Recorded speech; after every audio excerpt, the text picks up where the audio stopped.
Welcome back, everyone. In today's video, we are going to be making a tier list of the Elder Scrolls DLC expansions within the main Elder Scrolls series. This is not including online, this is only Morrowind through Skyrim. If you think that kind of content sounds exciting, why don't you go ahead and give that button a hard smash just to make my boy Yagrum Bagarn feel giddy as all hell. First off, we are going to begin with Morrowind, naturally, starting off with the Tribunal expansion. This one is obvious. It's S tier. I think the main story in of itself is great, and the sewers are dark and disturbing, but very fun to explore, if, however, a little bit repetitive.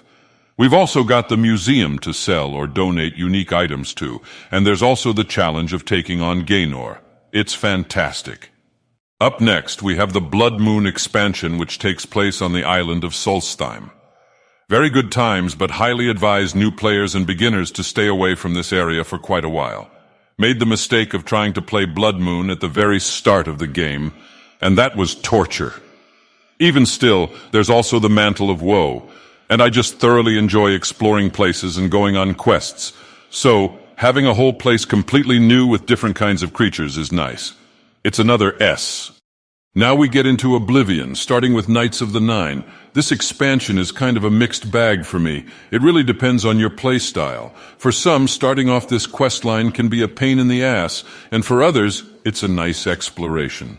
The quests contained within said expansion are, of course, wonderful, and the unique items are a great time.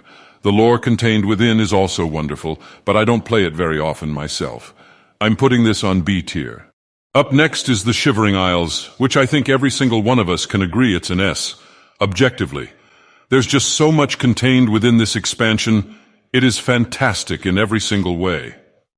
I don't even need to rant and rave about this one, it's Sheogorath. We all love him. Mehrunes Razor is a fun expansion, but I feel like it's worthy of going in B tier. Oh yes, the Horse Armor expansion. Let us not forget the horse armor. This is the big meme right here, everybody. Prepare yourselves, this one is a doozy. As for the orrery, I myself haven't played it. I recall it being a thing, but I have yet to actually play it myself, so at this moment I cannot say anything about it. Spell Tomes was insignificant to me. I don't really care about it. I'll put it in C tier. The house expansions are all A tier because while I love them, I can see why people would say they're not worth paying for. However, the Stronghold is worth checking out, I think. Now we get into Skyrim, and starting off with Dawnguard. This expansion is a blast. Being a vampire lord makes vampirism actually worth it in the base game, assuming you're not using other mods. The story is great. The sights to see and lore, as well as unique items, are all amazing. Instant S tier. Also Serana. A lot of people simp over her. Up next is Hearthfire, which I could take or leave. I personally think that if you don't use mods, it's fantastic. But I often use mods, and so I don't often play with this expansion or the homes you can build. But I do think it is a very nice feature. Getting to adopt kids is also nice. They actually did something with the orphanage.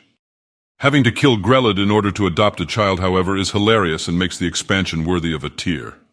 Then finally, we have the Dragonborn expansion, which features my good friend Miraak. We go back to the island of Solstheim from Morrowind's Bloodmoon expansion, which is a delicious bunch of nostalgia for older players in the series. Of course, it's also an S tier, and I do realize that pretty much all of them are in S tier. I can't really pick a favorite over them as I love them all. They are all fantastic expansions, and I consider them must-have additions. This concludes the video of our tier list, and I would like to personally thank you for watching this far. I wish you well, friend.